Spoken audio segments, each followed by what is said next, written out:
Interesting movie updates ని ఇప్పుడు brief గా చూద్దాం. కేజీఎఫ్ చాప్టర్ 2 మూవీ 5 రోజుల్లో 625 కోట్లు రాబట్టింది. బాహుబలి 2 RRR రికార్డుల్ని బ్రేక్ చేసింది. 9 రోజుల్లోనే 1000 కోట్లు రాబడుతుందని ప్రచారం జరుగుతోంది. RRR మూవీ కేవలం తెలుగు రాష్ట్రాల్లోనే 600 కోట్లు రాబట్టిందట. హిందీలో 300 కోట్ల మార్కుని అందుకుందట. ఇక ఓవర్సీస్ లో 110 కోట్ల వసూళ్ల లెక్కలు తేలినట్టు ప్రచారం జరుగుతోంది. Kollywood star Vijay movie based 6 రోజుల కలెక్షన్స్ 97 కోట్లని తెలుస్తోంది. ప్రీ రిలీజ్ బిజినెస్ 200 కోట్లు జరగడంతో బ్రేక్ ఈవెన్ రావాలంటే మరో 130 కోట్లు రావాలట. కానీ ఫ్లాప్ టాక్ తో మరో 130 కోట్లంటే కష్టమే అంటున్నారు.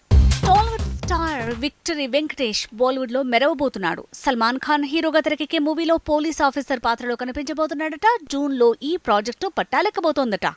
బాలీవుడ్ కింగ్ ఖాన్ షారూక్ తో 3 idiots director Raj Kumar Hirani movie తీస్తున్నాడు.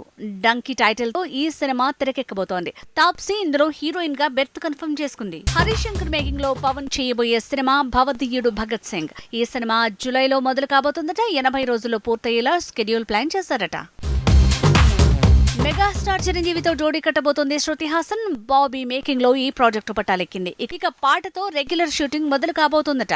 Tom Cruise movie Top Gun May 27th కి రాబోతోంది. అయితే ఇండియాలో మాత్రం ఈ హాలీవుడ్ సినిమా వారం ముందే రావచ్చంటున్నారు. మే 20th కి మన దేశంలో టాప్ గన్ రిలీజ్ అంటున్నారు.